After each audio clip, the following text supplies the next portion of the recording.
Hello student, कैसे हैं आप लोग। आशा है कि आप बिल्कुल स्वस्थ और मस्त होंगे। मैं हूं मनीष। हमारे साथ पढ़ने वाले हैं फिजिक्स, और फिजिक्स में आप लोग आज की इस क्लास में पढ़ने वाले हैं सबसे पहला टॉपिक वैद्युत आवेश।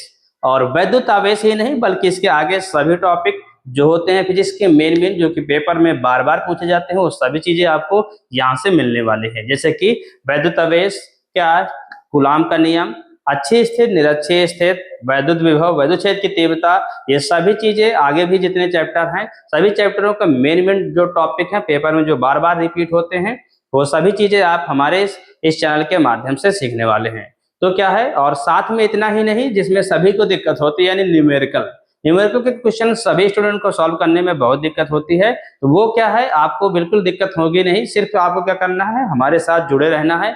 आपको स्टेप बाय स्टेप सभी चीजें फार्मूला बताया जाएगा। फार्मूला के साथ साथ में आपको न्यूमेरिकल के क्वेश्चन जितने मोस्ट इंपॉर्टेंट क्वेश्चन है, यानी कि जो बोर्ड पेपर में बार बार पूछे जाते हैं, वो सभी क्वेश्चनों के स्पेशल क्लास आपको हमारे द्वारा मिलने वाले हैं। इसलिए क्या है, आप हमारे इस चैनल को सब्सक्राइब कर लें, साथ ही बेल आइकन को प्रेस कर लें, जिससे कि ऐसे ही क्लासों का नोटिफिकेशन आप तक आता रहे। जब आप हमारी इन सभी क्लासों को अटेंड करेंगे तो आपका क्या होगा, बोर्ड एग्जाम में किसी प्रकार की कोई दिक्कत नहीं होगी और 100 में 100 नंबर आप जरूर लाएंगे। ठीक है, करना सिर्फ क्या है, हमारे साथ सभी क्लासें अटेंड करना है। जितनी चीजें बताई जाए वो सभी चीज कीजिए, आपका क्या हो जाएगा, बोर्ड एग्जाम बिल्कुल अच्छे से क्लियर हो जाएगा। आपको टेंशन लेने की जरूरत नहीं है। सिर्फ आपको करना क्या है, हमारे साथ सभी क्लासें अटेंड करना है।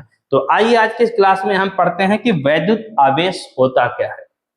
क्या होता है वैद्युत आवेश? तो वैद्युत आवेश हमें समझना चाहिए। जैसे कि हम क्या करते हैं, अपने हाथ ऐसे हैं, इसको जैसे रगड़ते हैं तो हमारे हाथों में ऊष्मा उत्पन्न होती है। जैसे किसी ठंडे स्थान पर या कहीं पर रखते हैं तो वो क्या हो जाते हैं, ऊर्जा जो होती है वो स्थानांतरण होने लगती है। जैसे गाल पर रखते हैं तो ऊर्जा स्थानांतरण होने लगती है, यानी कि इसमें कुछ ना कुछ आवेश उत्पन्न हो जाता है कम ज्यादा होकर, जिससे वो फिर से बैलेंस बराबर बनाए रखने के लिए स्थानांतरण होते रहते हैं। जैसे कि क्या करते हैं, आप लोगों ने पढ़ा होगा, ठीक है, कि जब किसी कांच को किसी रेशम से रगड़ते हैं तो क्या हो जाती है, कांच की छड़ या रेशम दो के दोनों में आवेश उत्पन्न हो जाता है। यानी कि दोनों में आवेश उत्पन्न हो जाना, यानी कि इलेक्ट्रॉन उत्पन्न हो जाना या चार्ज उत्पन्न हो जाना, क्या होता है कि वो विद्युतमय हो जाना होता है। जैसे कि क्या करते हैं, कंघे को हम सूखे बाल में रगड़ते हैं तो कंघा क्या करता है, हमारा हल्की वस्तुओं को अपनी ओर आकर्षित करता है। क्या करता है, हल्की वस्तुओं को अपनी ओर आकर्षित करता है। ठीक है, तो यानी कि उसमें कुछ न कुछ इलेक्ट्रॉन उत्पन्न हो जाते हैं, ठीक है, या प्रोटॉन उत्पन्न हो जाते हैं, यानी कि वो चार्ज हो जाता है, जिसके कारण से हल्की वस्तुओं को अपनी ओर आकर्षित करने लगता है। जैसे कि हम पूरे दिन क्या पहने होते हैं, कपड़ा पहने होते हैं, और जब हम उतारते हैं कपड़े को अपने, सीधा सिंपल सा उदाहरण है जो हमारे साथ डेली होता है, तो हमारे जो बाल होते हैं उनको लेकर मतलब क्या होता है, उतरता है। यानी कि हमारे जो रोए होते हैं, बाल होते हैं, वो क्या हो जाते हैं, खड़े हो जाते हैं। यानी इसका मतलब क्या है कि ये दिन भर रगड़ते रगड़ते क्या हो जाता है, इन दोनों में इलेक्ट्रॉन आदान प्रदान यानी प्रोटॉनों का आदान प्रदान होता रहता है, जिसके कारण से ये इन दोनों क्या हो जाते हैं, विद्युतमय हो जाती हैं। ठीक है, तो पढ़ते हैं हम आगे कि वैद्युत आवेश क्या होता है, कि किसी पदार्थ का वह गुण जिसके कारण उसमें विद्युत बल और चुंबकीय प्रभाव उत्पन्न हो जाता है। तो ये जिसके कारण से होता है, जिस गुण के कारण से होता है, वो गुण क्या कहलाता है, वैद्युत आवेश कहलाता है। सबसे पहले किससे प्राप्त हुई, अंबर नामक छड़ को किससे, फर्श से रगड़ने पर पता हुआ कि उसमें क्या हो जाता है, इलेक्ट्रॉनों का आदान प्रदान हो जाता है और वो क्या हो जाते हैं, विद्युतमय हो जाती हैं। जब इस किसी हल्की वस्तुओं के पास उसे ले जाया जाता है तो क्या करता है, अपनी ओर आकर्षित करने लगता है। तो इससे स्पष्ट होता है कि हाँ, इसमें इलेक्ट्रॉन या प्रोटॉनों का आदान प्रदान हुआ है, यानी कि ये चार्ज हुए हैं तभी दूसरी चीजों को अपनी ओर आकर्षित किए हैं। तो क्या होता है वैद्युत आवेश, क्या होता है, किसी पदार्थ का वह गुण जिसके कारण उसमें विद्युत बल या चुंबकीय प्रभाव उत्पन्न होता है, वैद्युत आवेश कहलाता है। यानी कि वह गुण ही क्या कहलाता है, वैद्युत आवेश कहलाता है। जैसे कि हम मान के चलते हैं कि ये हमारे पास क्या है, एक छड़, लोहे की छड़ है, ठीक है, इसे हम इधर से स्पर्श करेंगे, मान लेते हैं इसे हम यहां से स्पर्श करें तो क्या होगा, इसमें हमें क्या होगा, कुछ नहीं होगा खास तौर से। लेकिन जैसे ही क्या करें, इसको हम किसी विद्युत स्रोत से जोड़ दें किससे जोड़ देंगे हम भाई, विद्युत स्रोत से जोड़ देंगे, तो क्या हो जाएगा, इसमें इलेक्ट्रॉन आदान प्रदान होने लगेंगे, इलेक्ट्रॉनों का प्रवाह होगा, फिर हमें करंट मारेगा। क्या मारेगा, करंट मारेगा। ठीक है, यानी कि जब तक कोई भी चालक पदार्थ हो, कोई भी चालक पदार्थ हो, चालक पदार्थ या कोई भी क्षण, तो उसमें इलेक्ट्रॉन और प्रोटॉनों की मात्रा आपस में बराबर होती है। क्या होती है, आपस में बराबर होती है। जितने प्रोटॉन होते हैं उतने ही इलेक्ट्रॉन होते हैं, तो वो एक उदासीन अवस्था में होता है। किस अवस्था में होता है, इसमें उदासीन अवस्था में होती है ये। लेकिन जैसे ही इसमें कोई पावर अलग से दिया जाता है, तो होता क्या है कि इसमें उपस्थित जो इलेक्ट्रॉन या प्रोटॉन है वो गति करने लगते हैं। तो आपको लिखना क्या है, वैद्युत आवेश में, फिर से सुनिएगा, आपको लिखना है कि किसी भी पदार्थ का वह गुण, ध्यान से देखिएगा, पूरा अच्छे से लिखिएगा, किसी पदार्थ का वह गुण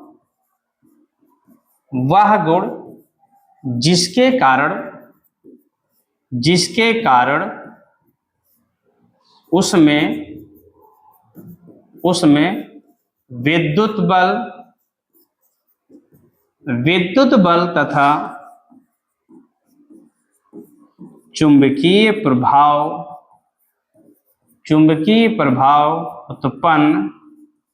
उत्पन्न हो जाता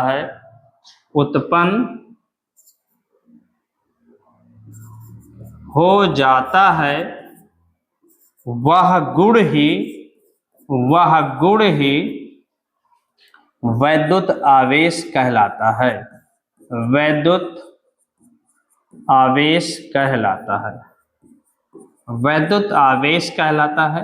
आपको बिल्कुल इसी तरह लिखना है। आगे लिखना है, ई से स्मॉल क्यू से प्रदर्शित करते हैं, स्मॉल क्यू से प्रदर्शित करते हैं। अब आवेश कितना होता है ये भी आपको पता होना चाहिए। जैसे कि हमारे पास मान के चलते हैं, ये एक क्षण है और यहाँ पर उपस्थित क्या हो, एक इलेक्ट्रॉन है।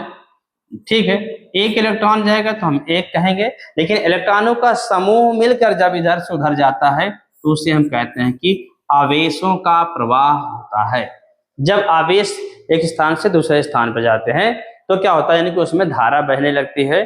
तो इसमें मान के चलेंगे कि आवेश क्या है, क्यों है, क्या है, आवेश क्यों है, लेकिन कितने गुना है ये आपको पता होना चाहिए। कि भाई देखिए, एक इलेक्ट्रॉन होगा तो क्या हो जाए, खाली एक, लेकिन इलेक्ट्रॉनों की संख्या कितनी इलेक्ट्रॉनों की संख्या हो, n इलेक्ट्रॉन है, तो आवेश बराबर क्या हो जाएगा, यानी इसका सूत्र जो आपका बनेगा वो क्या बनेगा, आवेश क्यों बराबर क्या हो जाएगा, मूल इलेक्ट्रॉन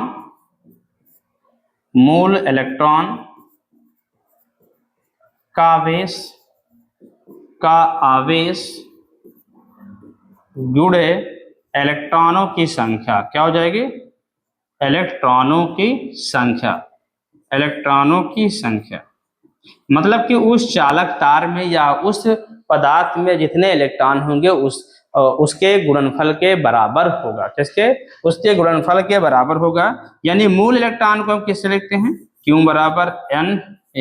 इलेक्ट्रॉनों की संख्या क्या हो जाएगी भाई, मूल इलेक्ट्रॉनों की संख्या E इंटू N, मतलब Q इक्वल टू Ne हो जाएगा। नीचे आपको लिखना है कूलाम का मात्रक क्या होता है,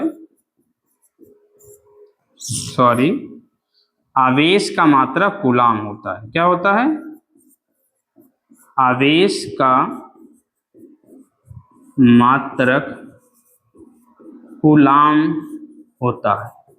क्या होता है, कूलाम होता है। अब आगे ये कैसे पता चले कि आवेश दो प्रकार के होते हैं, कितने प्रकार के होते हैं, जैसे लिखने को, जैसे आवेश लिखें तो आगे हम लिखेंगे कि आवेश दो प्रकार का होता है, आवेश दो प्रकार का होता है, या आवेश दो प्रकार के होते हैं। ऐसे भी इसको लिख सकते हैं कि आवेश दो प्रकार के होते हैं, आवेश दो प्रकार के होते हैं। कैसे होते हैं, एक तो होता है एक तो होता है धन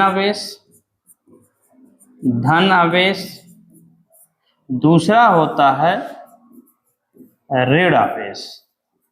क्या होता है? एक होता है धन आवेश और एक होता है ऋण आवेश। देखिएगा आप जैसे कि अभी पीछे लिखे कि E इक्वल टू क्या होता है, E इक्वल टू यहाँ पर NE लिखे हैं, तो यहाँ पर आप E का मान भी लिख सकते हैं। E का मान या E का आवेश जो होता है वो होता क्या है ये भी आपको पता होना चाहिए। ये होता 1.67 इंटू 10 की पावर माइनस 19 कूलम। एक आवेश या एक मूल आवेश, ठीक है, इलेक्ट्रॉन का मूल आवेश जो होता है वो होता है 1.67 इंटू 10 की पावर माइनस 19। तो 1.6 हम सिर्फ रखते हैं क्या, 1.6 इंटू 10 की पावर माइनस 19 इतना रखते हैं, 1.6 रखते हैं, सिर्फ 1.6 इंटू 10 की पावर माइनस है ना 19 कूलम।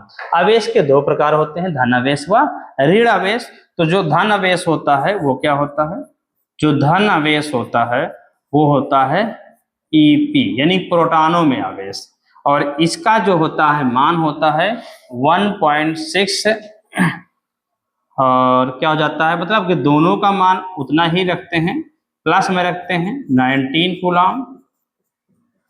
लेकिन जो ऋण आवेश होता है, जो ऋण आवेश होता है वो क्या होता है E, ठीक है, इलेक्ट्रॉन, तो वो क्या होता है 1.6 माइनस का इंटू 10 की पावर माइनस 19 कूलम। ये हो गया। इसके आगे क्या है, इलेक्ट्रॉन का द्रव्यमान। सभी चीजें आज इसी क्लास में आप समझने वाले हैं, ठीक है, क्योंकि आगे फिर आपको क्लास में दूसरी चीज बताई जाएगी। तो इस क्लास में आपको क्या मिलने वाला है, EM द्रव्यमान ज्ञात करना है आपको। M द्रव्यमान को लिखते हैं किससे, हम M से, तो ME बराबर हो जाएगा, इलेक्ट्रॉन का द्रव्यमान होता है 9.1 इंटू 10 की पावर माइनस 31 किलोग्राम। क्या होता है, इतने किलोग्राम होता है। लेकिन प्रोटॉन जो होता है, प्रोटॉन का द्रव्यमान, जो प्रोटॉन का द्रव्यमान है वो आपका क्या होगा भाई, प्रोटॉन। भाई देखिए कोई भी वस्तु है तो उसमें इलेक्ट्रॉन प्रोटॉन दोनों प्रकार के आवेश होते हैं, तो इलेक्ट्रॉनों का जो द्रव्यमान होता है वो होता है 1.67 इंटू 10 की पावर माइनस 27 किलोग्राम होता है। इतना जरूरी है। इसके साथ में आपको एक पॉइंट और जरूरी है, जो पूछा जाता है कि अल्फा कण, क्या पूछा जाता है, अल्फा कण। अल्फा कण किसके बराबर होता है, हीलियम के बराबर होता है। इसमें 2 इलेक्ट्रॉन होते हैं और इसका आवेश होता है 3.2 इंटू 10 की पावर माइनस 19 कूलम। क्या होता है, ये इतना होता है। तो आपने क्या सीखा अभी तक में कि क्या होता है, वैद्युत आवेश क्या है, कि किसी भी पदार्थ का वह गुण जिसके कारण उसमें विद्युत बल या चुंबकीय प्रभाव उत्पन्न हो जाता है, वह गुण ही क्या कहलाता है, वैद्युत आवेश कहलाता है। वैद्युत आवेश बराबर होता है क्या, उसमें इलेक्ट्रॉनों की संख्या गुणे एक मूल आवेश, यानी कि क्यों बराबर Ne सीखा। और फिर क्या है, आवेश 2 प्रकार के होते हैं, कौन कौन से होते हैं, धन आवेश व ऋण आवेश। धन आवेश जो होता है वो प्लस में होता है, ठीक है, प्रोटॉनों का आवेश यानी मूल आवेश 1.6 × 10 की घात माइनस 19 कूलम। लेकिन ऋण आवेश यानी इलेक्ट्रॉन का आवेश जो होता है माइनस में 1.6 इंटू 10 की पावर माइनस 19 कूलम। इसके साथ में आपके लिए जो जरूरी था हमने वो भी बताया कि इलेक्ट्रॉन का द्रव्यमान जो होता है 9.1 इंटू 10 की पावर माइनस 31 किलोग्राम, और प्रोटॉन का द्रव्यमान क्या होता है, MP equal to 1.67 into minus 27 kilogram. आगे क्या है, क्वेश्चन सॉल्व करने में आपको ये पॉइंट मिलने वाला है, जो एक अल्फा कण के बराबर क्या होता है, एक हीलियम के बराबर होता है, और हीलियम में 2 इलेक्ट्रॉन होते हैं, और तो इसका आवेश क्या हो जाता है 3.2 × 10 की घात माइनस 19। ये आता कैसे है देखिएगा, 2E का मतलब 2 × 1 का होता है 1.6 इंटू 10 की पावर माइनस 19 कूलम, तो मल्टीप्लाई करेंगे 3.2 इंटू 10 की पावर माइनस 19 कूलम हो जाएगा। ठीक है, तो ये हो गया है। तो आपको क्या करना है, इसका देख लीजिए, स्क्रीनशॉट लेना है तो ये भी ले सकते हैं इसको, ठीक है। इसमें आगे क्या है, इसकी स्क्रीनशॉट लेना है तो कैसे लिखना ये लिख सकते हैं, और साथ में क्या है ये, और इसके आगे क्या आप देखिएगा, आपको एक पॉइंट है, जैसे जब कोई वस्तु क्या होती है, ये ऐसे एक चालक है, ठीक, क्षण है, और एक क्षण ये ऐसे है, चालक पदार्थ है, और एक चालक पदार्थ ये कुछ इस प्रकार है। जब इसमें क्या होते हैं, धन धन धन आवेश, धनात्मक आवेश जब ज्यादा होते हैं और ऋणात्मक आवेश जब कम होते हैं, तो ये क्या होती है, ये होती है धनावेशित चालक। क्या होती है, धनावेशित चालक, धनावेशित चालक। लेकिन जब धन आवेश कम हो और ऋण आवेश ज्यादा हो, ऋण आवेश ज्यादा हो धन आवेश के सापेक्ष, तो ये वस्तु ऋणावेशित होती है, यानी कि ये चालक पदार्थ ऋणावेशित होती है, यह ऋणावेशित चालक होता है। लेकिन क्या है, जब धन आवेश व ऋण आवेश दोनों आपस में बराबर हो, क्या हो, बराबर हो, तो ये चालक पदार्थ हमारे लिए क्या हो जाएगा, उदासीन हो जाएगा। क्या हो जाएगा, उदासीन हो जाएगा। क्या हो जाएगा, उदासीन होता। तो ये चीजें आपको अच्छे से समझ में आ गई होंगी। तो आज की क्लास में बस इतना ही। यदि आपको हमारी ये क्लास पसंद आई हो तो इस क्लास को लाइक करें और अपने दोस्तों तक भी शेयर करें, जिससे कि वो लोग भी हमारे साथ जुड़ सके और अपने बिजनेस को अच्छे कर सके। तो आगे आप लोग क्या पढ़ने वाले हैं, जैसे कि पहला पॉइंट गुलाम का नियम, गुलाम का नियम, ठीक है। इसके आगे आप लोग गुलाम का नियम पढ़ने वाले, उसके आगे फिर जो चीजें पढ़ाने वाले हैं उसको भी बताएंगे। तो आपको क्या है, ये क्लास यदि पसंद आई है तो दोबारा कह रहे हैं, क्लास को लाइक जरूर करें, और यदि आप हमारे चैनल को अभी तक सब्सक्राइब ना किए हो तो चैनल को सब्सक्राइब कर ले और साथ ही बेल आइकन को प्रेस कर ले, जिससे कि ऐसे ही क्लासों का नोटिफिकेशन आप तक पहुंचता रहे। तो आज की क्लास में बस इतना ही, मिलते हैं अगली क्लास में, तब तक के लिए जय हिंद एंड थैंक यू।